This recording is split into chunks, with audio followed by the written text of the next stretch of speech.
But then the dread came, the panic and regret, all the feelings she was trying to keep down.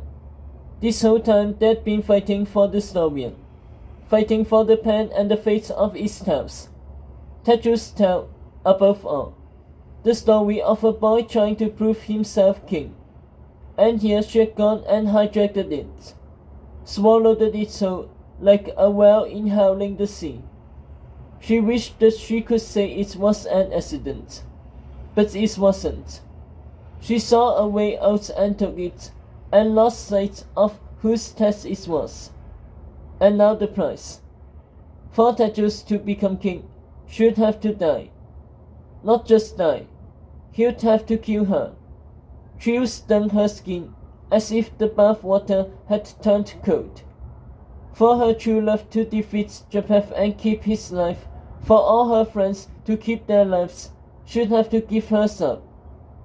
The same sacrifice her mother made to save her.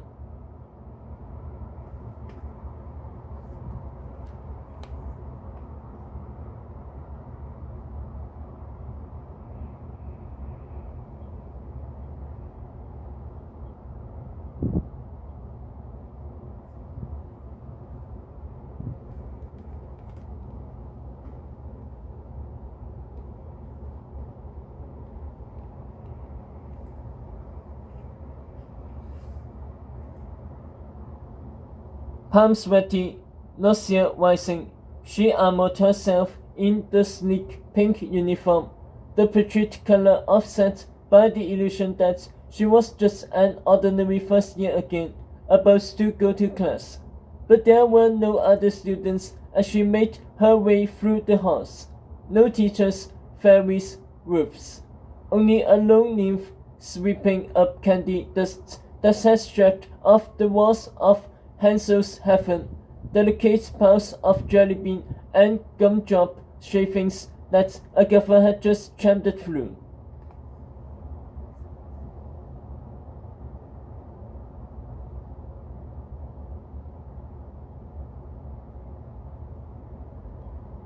Once upon a time, she had been the villain of a fairy tale, the straw pick for the school for evil, while Sophie was destined for good. But then came the great mistake. Two friends wished it into the wrong schools. Only it wasn't a mistake. The pen said then. Agatha was the princess, Sophie the witch. But now Agatha was the evil one. The witch who ruined a princess fairy tale. And the strange thing was, it felt expanded, as if she never fully believed herself a princess. Not the way Professor Duffy had, who had insisted she was 100% good. Not the way everyone else did, either, always trusting her to do the right thing. Deep down, Agatha never felt as good as people thought her to be. And now, the truth would be clear for everyone to see. The great mistake was real. She belonged in evil after all.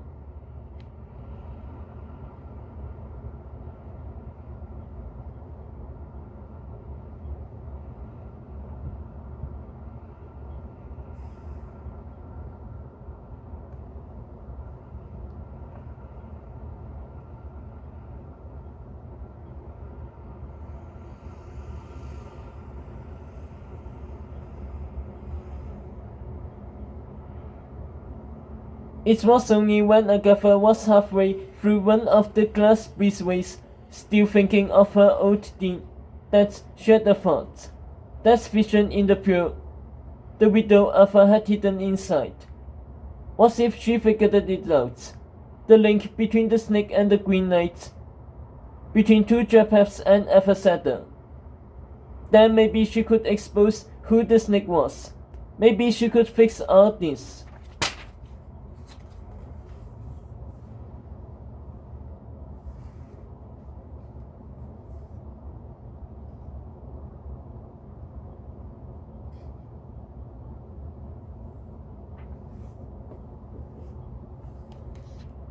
Her shoulders slumped, hope fading as quickly as it came.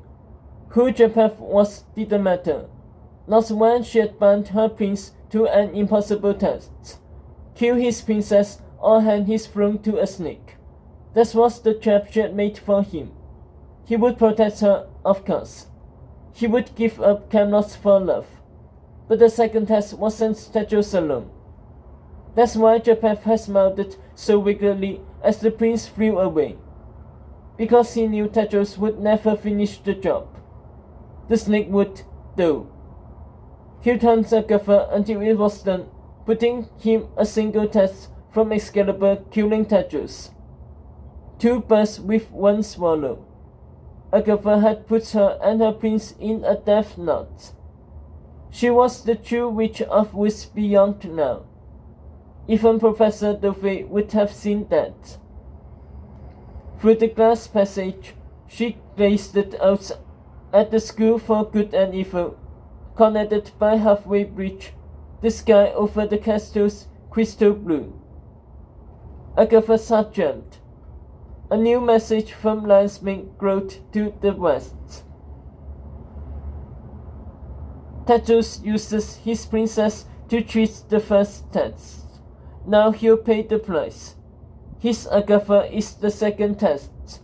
Help me, my woods, wherever she wants. Bring her to me, alive. Agatha's chest clambered so hard she thought her ribs cracked. She felt someone watching her. Her focus shifted to the schoolmaster's tower at the center of the bay.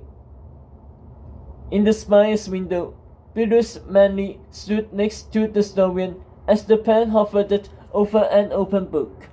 But the professor's eyes lingered on Agatha. He stared at her long and hard before clouds weighted the sun, vanishing him into shadows.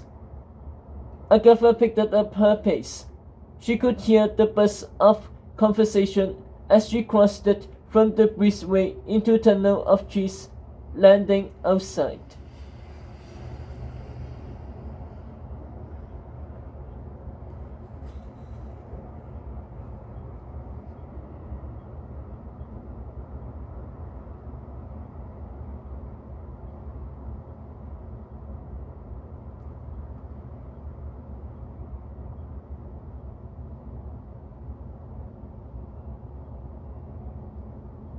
The clearing was full. The way is used to be excellent. Only this time, there was no dividing line between good and evil, with friends, faculty, and first years crowded into the intimate picnic field outside the Blue Forest gates. As Agatha exited the tunnel, she spotted the young Elfer boys and Elfer girls in the back, Bothai, Lythan, Diffin, Bert, Beckett, and Priyanka among them. In front of the Elfers sat the first year's Neffers, Valentina, Aja, Bossam, Lavalisa, and more. Then the crew of 4th years that had rescued them from Pussy, Fess, Waven, Mona, plus others who had recovered from their quest injuries, including Big Boned, fresh-headed Brown, his legs still in a cast. Why didn't someone use black magic to heal him too?